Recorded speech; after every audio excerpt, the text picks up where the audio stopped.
الصلاة والسلام على سید الانبیاء والمرسلین نبینا محمد وعلى آلہ واصحابہ ومن تبعہم بإحسان الى یوم الدین الحمد للہ الذی ہدانا لہذا وما كنا لنہتدی لولا ان ہدانا اللہ رب شرح لی صدری ویسر لی امری واحلل عقدۃ من لسانی یفقہوا قولی اللہم انفعنا بما علمتنا وعلمنا ما ينفعنا وزدنا علما۔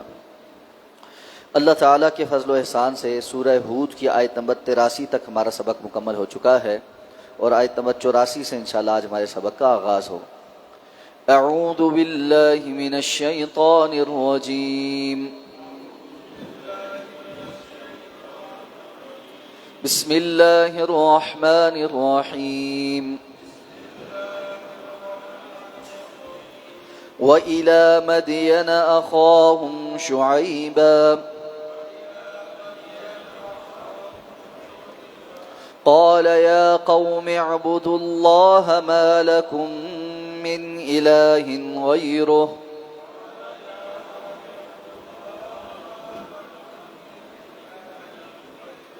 ولا تنقصوا المكيال والميزان إني أراكم بخير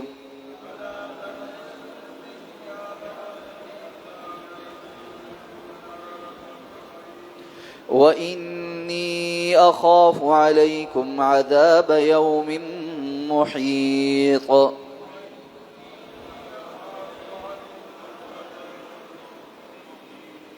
ويا قوم أوفوا المكيال والميزان بالقسط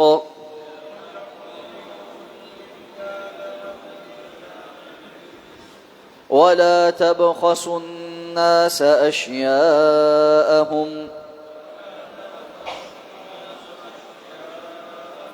ولا تعثوا في الأرض مفسدين بقية الله خير لكم إن كنتم مؤمنين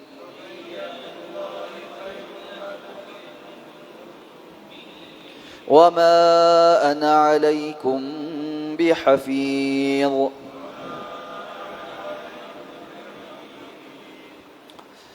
وَإِلَى مَدْيَنَ أَخَاهُمْ شُعَيْبًا، اور مدین کی طرف ان کے بھائی شعیب کو، قال یا قوم اعبدوا اللہ، تو اس نے کہا کہ اے میری قوم اللہ کی عبادت کرو، ما لکم من الہ غیرہ، اس کے سوا تمہارا کوئی معبود نہیں، ولا تنقصوا المکیال والمیزان، اور ماپ اور تول کم نہ کرو، انی اراکم بخیر، یقیناً میں تمہیں اچھی حالت میں بخیر دیکھتا ہوں، وانی اخاف علیکم عذاب یوم محیط، اور بے شک مجھے تم پر ایک گھیر لینے والے عذاب کا ڈر ہے۔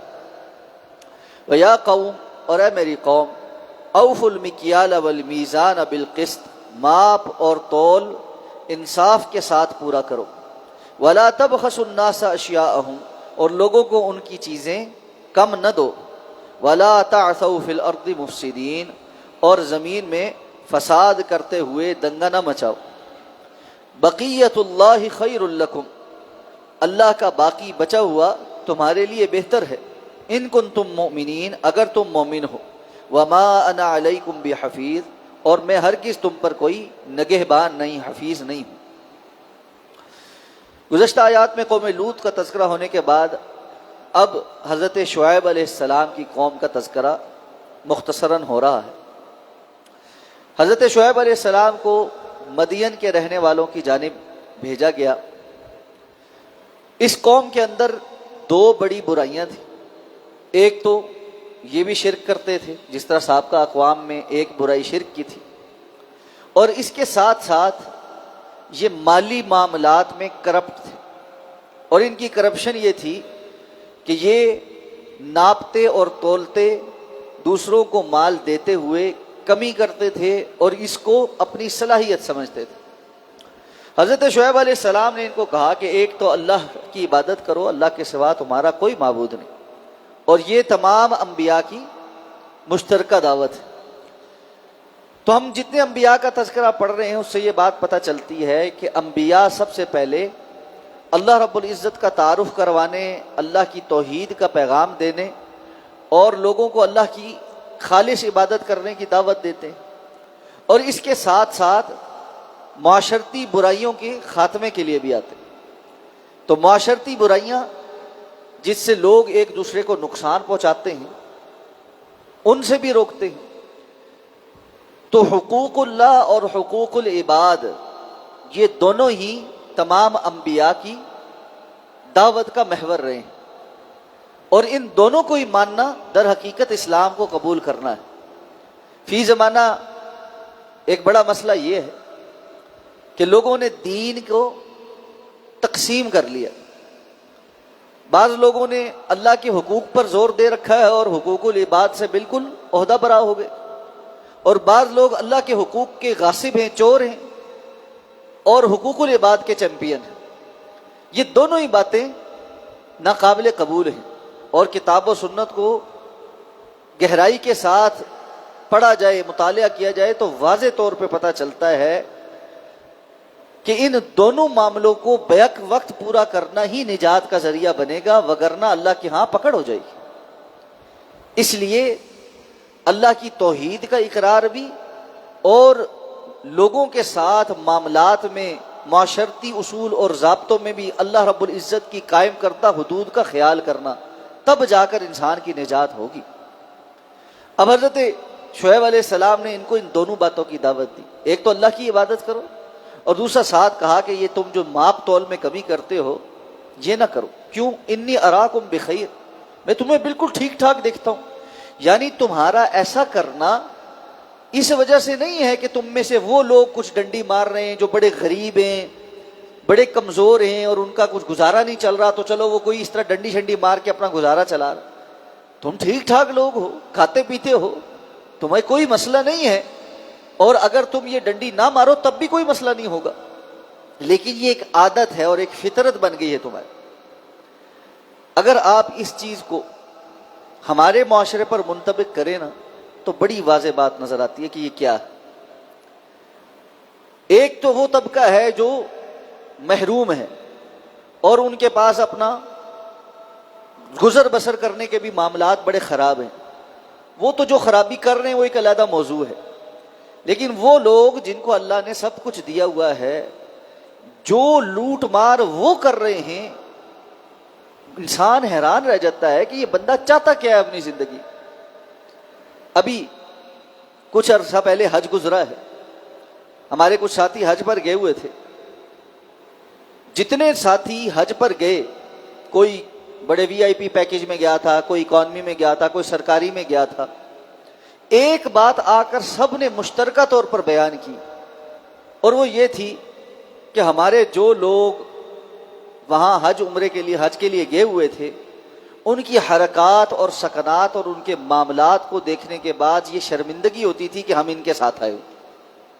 یعنی ایک بھائی، مجھے یہ خیال ہے کہ شاید سرکاری حج والا بندہ یہ بات کہہ رہا ہے تو دور دراز سے گاؤں دیہات سے لوگ جو ہے وہ گئے ہوئے ہوتے۔ اس نے کہا جی گاؤں دیہات سے بھی گئے ہوں تو جو بندہ 11 لاکھ روپے یا 12 لاکھ روپے خرچ کر کے حج پہ گیا ہے سرکار کے ساتھ، وہ کوئی بالکل بھوکا ننگا تو نہیں ہے، اچھا والا بندہ ہے۔ گھر سے 2-3 بندے آئے ہوئے ہیں تو اس کا مطلب ہے کسی نے 22-25 لاکھ روپے خرچ کیے، کسی نے 45 لاکھ خرچ کیے، کسی نے 60 لاکھ خرچ کیے ہوں، تو یہ اچھی بڑی اماؤنٹ ہے۔ تو یہ بات ایک دن کہیں بیٹھ کے ہو رہی تھی تو ایک اور ساتھی جو پرائیویٹ گئے ہوئے تھے انہوں نے کہا نہیں، ہمارے والا جو پیکج تھا وہ تقریباً 25-26 لاکھ روپے والا تھا، اور اس کے ساتھ والے خیمے میں کچھ لوگ ایسے بھی تھے جو 40-40 لاکھ روپے کے پیکج پہ آئے ہوئے تھے 1 نمبر مکتب میں۔ لیکن حالت یہ تھی کہ عرفہ میں جس دن انہوں نے ہمیں ٹھہرایا، شام کو جب عرفہ سے مزدلفہ جانے لگے تو لوگ جو انہوں نے وہ جو پتلے کمبل ہوتے نا اے سی میں اوڑھنے والے فلیس کے، وہ دیے تھے، اس پر لوگ جھگڑ رہے تھے کہ یہ بھی اکٹھا کر کے ساتھ لے جائے، جوس اکٹھے کر کے ساتھ لے جا رہے تھے، چھتریاں لوگوں نے اکٹھی کی ہوئی تھی۔ یہ کیا ہے؟ جو بندہ 25 لاکھ 40 لاکھ روپے خرچ کر سکتا ہے وہ 600 800 2000 کا کمبل 1000 روپے کی چھتری افورڈ نہیں کر سکتا۔ یہ ہماری وہ آنکھ کی اور دل کی بھوک اور مفلسی ہے جس نے ہمیں بیکاری بنا رکھا. ساری قوم کا یہ حال. استغنا نام کی چیز کسی کے اندر نہیں. ہر وقت بس اس بات کی طلب ہے کہ کہاں سے کتنا کیا سمیٹ سکتے ہیں ہم, اور جب سمیٹ لیں تو دوسروں کو دیتے ہوئے ہم بخیل ہیں. اللہ رب العزت نے سورہ مطففین میں ارشاد فرمایا ویل للمطففین, بربادی ہے, ویل ہے مطففین کے لیے. الذین اذا اکتالوا علی الناس یستوفون, جب وہ لوگوں سے لیتے ہیں تو پورا پورا لیتے ہیں. وَإِذَا كَالُوهُمْ أَوْ وَزَنُوهُمْ يُخْسِرُونَ, اور جب وہ ان کے لیے ناپتے ہیں یا تولتے ہیں تو کمی کر دیتے ہیں.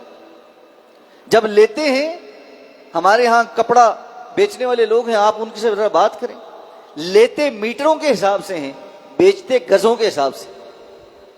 اب کتنا فرق پڑ جائے. تو یہ جو ہمارے ہاں معاملات ہیں نا, اس میں ہمارا چھوٹا بندہ بھی اور بڑا بندہ بھی اللہ ماشاء اللہ سب ایک برابر. آپ نے ریڈیو والوں کی ویڈیوز دیکھی ہوں گی جنہوں نے اپنے تولنے والے جو پتھر ہیں ان کو نیچے سے کھوکھلا کر کے ان کے اندر روئی بھر کے الفی ڈالی ہوئی. پتہ ہی نہیں لگتا کہ جی 1 کلو کے پیچھے 200-250 گرام اس نے کم کیا ہوا ہے. اس کو کیا برکت آنی ہے. یہاں سے مال باہر کے ملکوں میں جاتا ہے, پاکستانیوں کے ساتھ کیوں نہیں لوگ ڈیل کرنا چاہتے؟ سیمپل کچھ اور ہے اور اینڈ پہ جو پروڈکٹ بھیجی جاتی ہے وہ کچھ اور ہے. تو یہ جو خیانتیں ہیں مالی معاملات کی, ان کا نتیجہ کیا نکلتا ہے؟ انسان کا مال حرام ہو جاتا ہے, اور حرام مال والے بندے کی کوئی عبادت قبول نہیں. ان اللہ طیب لا یقبل الا طیبا, اللہ تعالیٰ پاک ہے اور پاک چیز کے علاوہ کچھ قبول نہیں کرتا. اور وہ جو حدیث مبارکہ ہے کہ بندہ ہے لمبا سفر کر کے اللہ کے گھر میں آیا ہے, اور اس پر اثر کے سفر کے آثار بھی بہت ہیں, گرد و غبار بھی ہے, مشقت سے پہنچا ہے وہاں پہ, اور آ کر دعائیں مانگ رہا ہے یا ربی یا ربی, اے میرا رب, او میرا رب. اللہ کے رسول فرماتے ہیں اس کا کھانا پینا, اس کا لباس, اس کا جو پلا ہوا جسم ہے, یہ سب حرام کا ہے. انا یستجاب له, اس کی دعا کہاں سے قبول؟ تو جب قوم من حیث القوم, جب اجتماعی طور پر ہم سود جیسی لعنت میں بھی پڑے ہوئے ہیں, ہم قرضوں کے اندر بھی جکڑے ہوئے ہیں, ہم انٹرنیشنل سطح پر بھی ناپ تول کے معاملے میں اور کاروبار کے معاملے میں 2 نمبر مشہور ہو چکے ہیں, اور ہم اپنی ریڈیو پر بھی سودا صاف ستھرا نہیں لے سکتے, تو آپ کی سوچ ہے کہ پھر ہماری اخلاقی حالت کہاں پر؟ یہ تو اللہ کے رسول صلی اللہ علیہ وسلم کی دعائیں ہیں, وگرنہ کوئی کسر ہم نے نہیں چھوڑی ہوئی. سابقہ اقوام کے قصور پڑھتے جائیے اور دیکھتے جائیے کہ ہم تو مجموعہ ہیں اس کا, ہم تو اس کا مجموعہ ہیں. یہ اللہ کی خاص ہی رحمت ہے, اللہ کے رسول صلی اللہ علیہ وسلم کی دعائیں ہیں کہ اس طرح کے عذاب ہم پر نہیں آ رہے. تو اللہ کے رسول حضرت شعیب علیہ السلام نے ان کو کہا انی اراکم بخیر, میں تو تمہیں ٹھیک ٹھاک دیکھتا ہوں, اس کے باوجود تم یہ کرتے ہو تو مجھے ڈر ہے کہ اللہ کا گھیر لینے والا عذاب تمہارے اوپر نہ آ جائے. پھر نصیحت کی, اے میری قوم, ناپ تول کو پورے انصاف کے ساتھ پورا کیا کرو. انصاف کے ساتھ. انصاف کیا ہے؟ کہ انسان نہ نقصان اپنا برداشت کرے نہ دوسرے کا کرے, خود بھی پورا لے اور دوسرے کو بھی پورا دے. تو فرمایا وَلَا تَبْخَسُوا النَّاسَ أَشْيَاءَهُمْ, لوگوں کو ان کی چیزیں کم کر کے نہ دو. یہاں یہ بات ذہن میں رہنی چاہیے. اللہ کے رسول صلی اللہ علیہ وسلم نے اس معاملے میں اس بات کی نصیحت کی ہے کہ اپنے لیے جو پسند کرتے ہو اپنے مسلمان بھائی کے لیے بھی وہی پسند کرو. اگر تم ایسا کرنے لگ جاؤ گے تکن مؤمنا, تو تم مومن بن جاؤ. مومن ہونے کی علامت کیا ہے؟ کہ بندہ جیسا معاملہ اپنے لیے پسند کرتا ہو ویسا ہی اپنے مسلمان بھائی کے لیے پسند کرتا ہو. اگر وہ چاہتا ہے کہ اس کے ساتھ کوئی فراڈ نہ کرے تو وہ فراڈ نہ کرے. اگر وہ چاہتا ہے کہ اس کے ساتھ کوئی جھوٹ نہ بولے تو وہ دوسروں سے جھوٹ نہ بولے. اگر وہ چاہتا ہے کہ لوگ اس کی عزت کریں تو وہ دوسروں کی عزت کرے. وہ یہ چاہتا ہے کہ اس کو کوئی گالی نہ دے تو وہ دوسروں کو گالی نہ دے. وہ یہ چاہتا ہے کہ لوگ اس کے گھر والوں کے متعلق بات نہ کریں تو وہ دوسروں کے گھر والوں کے متعلق بات نہ کرے. ہر چیز پہ اس کو قیاس کر لیں. اگر یہ تربیت ہماری ہو جائے تو کتنا سکون ہو جائے. لیکن یہ معاشرے کے اندر جو آوے کا آوا بگڑا ہوا ہے, ہر بندہ دوسرے سے نالاں ہے, اور ہر جگہ ایک ٹینشن ہے, اور خاص طور پہ رشتہ داروں کے درمیان جو دوریاں ہیں ان کی بنیادی وجہ یہ ہے کہ ہم نے اپنے اپنے پیمانے جدا کر لی. تو فرمایا وَلَا تَبْخَسُوا النَّاسَ أَشْيَاءَهُمْ, لوگوں کو ان کی چیزیں کم کر کے نہ دیا کرو. اور اس کا نتیجہ کیا ہے؟ تم زمین میں فساد اور دنگا کر رہے. یعنی یہ کام جب کوئی بندہ قوم کرنے لگ جاتی ہے تو زمین میں دنگا فساد ہوتا ہے. اور آپ دیکھیں کیسا دنگا فساد ہے، ہر جانب ایک فساد ہی فساد. اور اب تو وہ فساد اتنا بڑھ گیا ہے کہ سنجیدگی سے آپ سوچنے لگے تو آپ کو لگتا ہے یہ ٹھیک ہی نہیں ہو سکتا، یہ ٹھیک ہونے کا نام ہی نہیں لیتا. اور یہ ٹھیک واقعتاً نہیں ہو سکتا جب تک ہم اللہ کے بتائے اصول پر واپس نہیں آتے. تو فرمایا بقیت اللہ خیر لکم، اللہ کی طرف سے جو تمہارے لیے باقی رکھا گیا ہے نا وہ زیادہ بہتر ہے. یعنی جو حلال منافع ہے، جو جائز منافع ہے، حرام دو نمبری کے ذریعے سے نہیں بلکہ حلال طریقے سے حاصل والی چیز تمہارے لیے زیادہ خیر کی ہے. لیکن یہ بات سمجھ کا بات یہ ہے ان کنتم مومنین، اگر تم مومن ہو. وما انا علیکم بحفیظ، اور میں تمہارے اوپر کوئی نگہبان نہیں ہوں. ایسا محسوس ہوتا ہے جیسے ابتداءً حضرت شعیب علیہ السلام نے جب یہ باتیں کرنے شروع کی ہو نا تو لوگ ان کو دیکھ کر تو جو ہے نا معاملہ ٹھیک کرنے کی کوشش کرتے ہوں، لیکن جیسے ہی وہ جائیں تو پھر سے جو ہے نا ویسا کرنے لگ جائیں. جس طرح ہمارے معاشرے میں ہوتا ہے اکثر اوقات ہمیں یہ دیکھنا پڑتا ہے. میں کہیں چلا جاؤں تو ہمارے نمازیوں میں سے جو کوئی سگریٹ پیتا ہے نا دور سے مجھے آتا دیکھ کے ایک دم سگریٹ پھینک دیتا. بھائی اللہ سے ڈرو، مجھ سے ڈرنے سے کیا ہوگا. ایسے روڈ پہ آپ جا رہے ہو نا تو بہت ساری ظاہر بات ہے بچیاں محلے کی ادھر ادھر کی وہ پہچانتی ہیں، جیسے ہی مجھے دیکھے نا تو فوراً دوپٹہ سر پہ سیدھا کرنا شروع ہو جاتا. تو بھائی میرا احترام ہے، اللہ کی نظر کا کوئی احترام نہیں. اللہ رب العزت کی نظر کا احترام اور حیا وہ ساری نظروں کے احترام اور حیا سے بڑھ کر. اس لیے حضرت شعیب علیہ السلام ان کو کہنے لگے میں کوئی تمہارے اوپر نگہبان ہوں کہ ڈنڈا لے کر کھڑا رہوں گا تو تم صحیح رہو گے اور میں جیسے ہی سائڈ پہ ہوں گا تم اپنے کام شروع کر دو. ایسے نہیں ہے، یہ اللہ کا تقوی کے ذریعے ہونے چاہیے یہ کام. تم اللہ کے تقوی کا تقاضا یہ ہے کہ کوئی دیکھ رہا ہو یا نہ دیکھ رہا ہو انسان حلال کے اوپر کاربند رہے. جس طرح عمر رضی اللہ تعالیٰ عنہ کے دور میں اس بچی نے کہا تھا اپنی ماں کو، جس کی ماں نے اس کو کہا تھا پانی ملا دو آج ذرا دودھ کم ہے. تو اس نے کہا عمر رضی اللہ تعالیٰ عنہ کا دور ہے. اس نے کہا عمر سوئے ہوئے ہوں گے، ان کو کیا پتہ چلے گا. اس نے کہا ان کو نہ بھی پتہ چلے ان کا رب تو نہیں سوتا، اس کو تو پتہ ہے کہ ہم کیا کر رہے. تو انسان کے اندر یہ چیز پیدا ہو جائے تو اللہ رب العزت کے ہاں اس کا مقام اور مرتبہ بہت اونچا ہو جائے. اور مومن کی تو شان ہی یہ ہے کہ وہ اللہ رب العزت کے تقوی کے تحت یہ کام کرتا. اللہ ہمیں وہ تقوی نصیب فرما دے. اگلی آیات میں مزید تذکرہ ہے قوم نے آگے سے کیا جواب دیا، اس پر کل انشاءاللہ بات کریں گے. سبحانک اللہم و بحمدک نشہد ان لا الہ الا انت نستغفرک و نتوب الیک.